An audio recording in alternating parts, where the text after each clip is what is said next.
Plastic is durable, cheap to produce, and we're consuming it in staggering rates. 269,000 tonnes of it is currently in the ocean. That's the same as 1,345 blue whales. At least 8 million pieces of plastic enter the ocean each day. And in seawater, a plastic bottle can last up to 450 years. So every piece of plastic ever produced is still with us in some form. And it's destroying our world.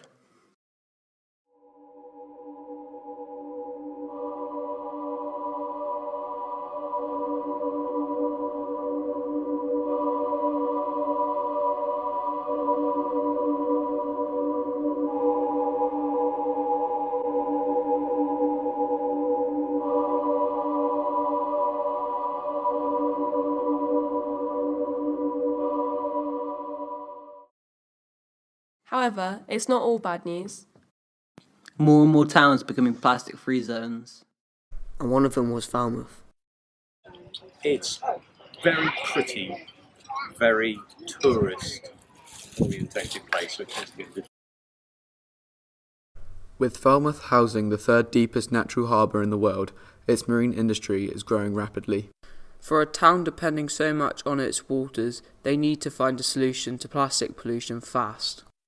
Organisations based in Falmouth teach locals about the importance of our oceans, as well as campaigning what they do to help. And local teams have grown in the last years, joining the fight to end plastic pollution in our waters.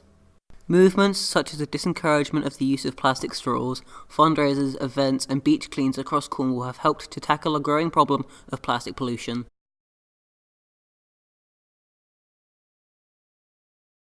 I didn't. No.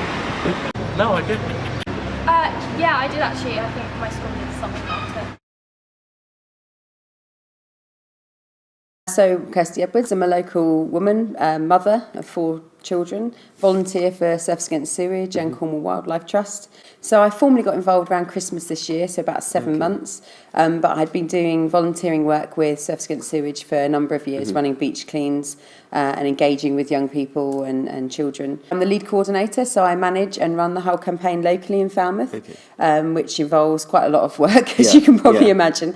We found that particularly in the last sort of 6 months, it's really taken off. There's a huge amount of engagement and people wanting to be involved and collaborate with us. Plastic Free campaign was set up by Surfers Against Sewage. It originally was plastic free coastlines, and then they evolved it to become plastic free communities because they felt it was a bit exclusive and that you had to be on the coastline of the UK to enable yourself to be part of it. You had to hit 5 targets. So they set this framework that you had to achieve to be able to get plastic free coastline. So the first one was to engage with local governance. So that's town council, county council. Specifically, that was things like reducing single-use plastic in all the council buildings. The second thing we had to do was to engage with local businesses and saying, look, what can you change? So get rid of things like plastic coffee cups, put refillable glass bottles in the shop or in the cafe. Get rid of things like plastic cutlery, plastic straws, all those sorts of things.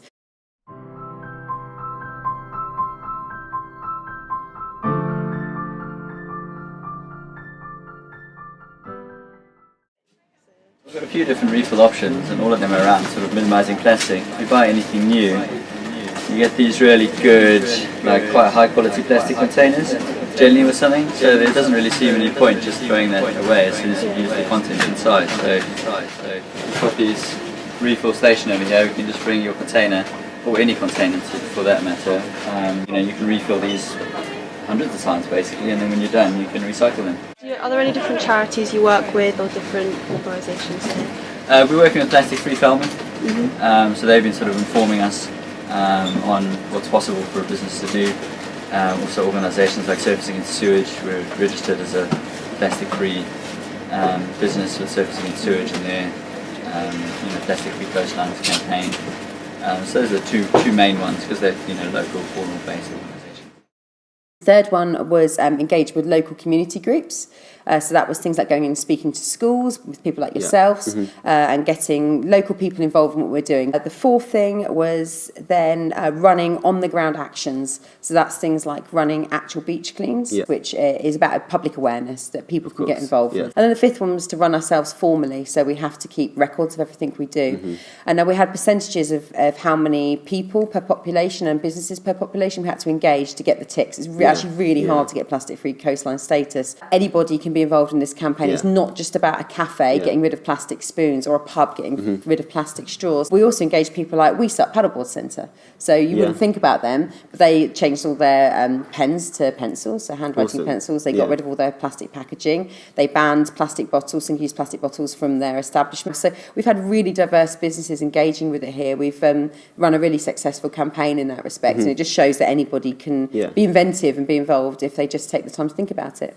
And actually, with what we were finding probably a year ago at Beach Cleans, we were picking up an awful lot of larger plastics, so things like big full bottles or coffee cups or wrappers from ice lollies or whatever. It's less and less of that now. It's actually more your micro or your smaller fragments of plastic that we're finding on the beaches. All through the town, we've now got water taps in at all the beaches as well, so people don't need to buy so many bottles of drink. If they want to save money and they want to help the environment, they can now access open, free water. So how can other towns help the plastic-free movement? So they need to go to the Surface Against Sewage website and sign up to become a community leader.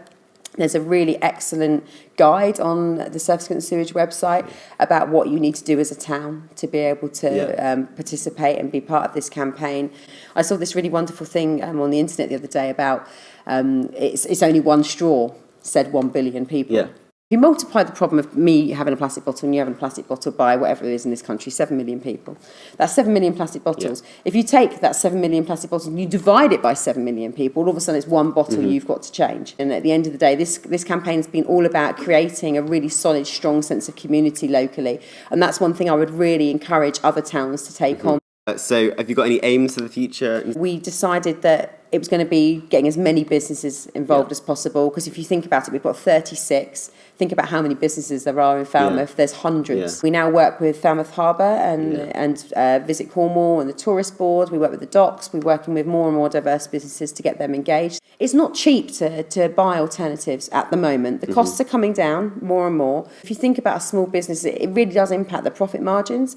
But now they've actually found that they're getting really positive side effects, that people are actually choosing to use their business more because they've taken action on it, because it's very much in the public consciousness.